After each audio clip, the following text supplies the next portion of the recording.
work-life balance, quality of life, quality employment. It even has the phrase, a secure future for every living creature. Quite a noble ambition.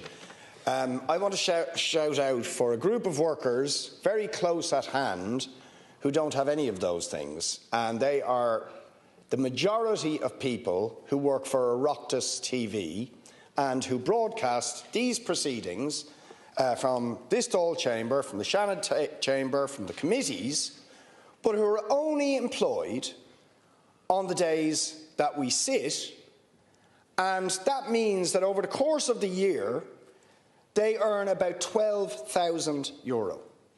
Now imagine trying to exist on €12,000. Imagine over the last 3 months, as the government was debating who they were going to be in government with and forming governments, not having any work, not knowing when you were going to be able to work, being laid off during the summer, being laid off at Easter, being laid off at Christmas, but having to be always available to work for the company, whose name, by the way, is Pi Comms, who I think, maybe the Taoiseach can confirm the details, I think get €5 or maybe even €7 million a year for this contract. By the way, all the equipment is provided directly by the Oireachtas, all the paperwork is done by the Oireachtas, so the only overheads that we can see for the company is to pay the workforce who are on these miserable earnings and have very few hours. There's 5 permanent workers, but the majority of them are living in poverty. Now, I'm asking, given the role they play in projecting out the democracy of this country and the importance of that, that they should have decent jobs, proper retainers, and not having to live in poverty in this precarious existence. Thanks, Ken Corla. And Taoiseach, I want to ask you in relation to the programme for government and what it says about pensions. I want to ask you about the pension entitlements of retired postal workers. Taoiseach, as you know, when An Post was found, issues with me in terms of Deputy Boyd Barrett's comments. Again, that's a matter for the entire Oireachtas. It's not a government issue as such, because the Commission, presumably, just let me speak. I don't have the full background to this.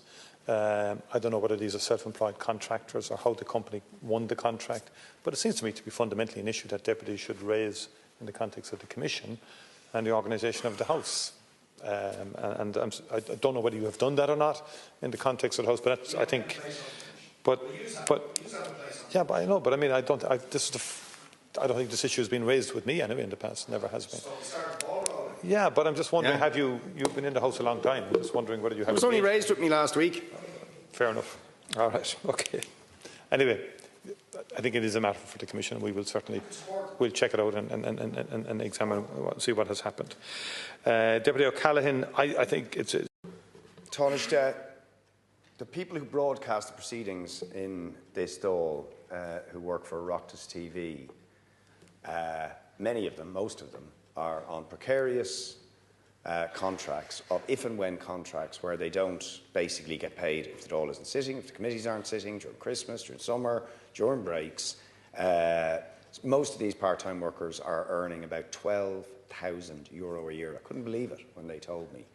Now, there's a big contract given to the company that provides these services, but these workers are asking that they should get some kind of retainer because they have to be available in order to, do the work of broadcasting the proceedings, which is a very important role for all the parties, democracy and the Dáil, but they are on miserable paying conditions, and the company that was given the contract is not entertaining currently in any serious way their request for improved paying conditions and for a retainer during those periods that are not working. So I would like the government, I've raised it at the Business Committee, I've raised it in the Dáil before, I would like the government to intervene in this. It is disgraceful that people broadcasting these proceedings should be on those miserable earnings and on if and when contracts.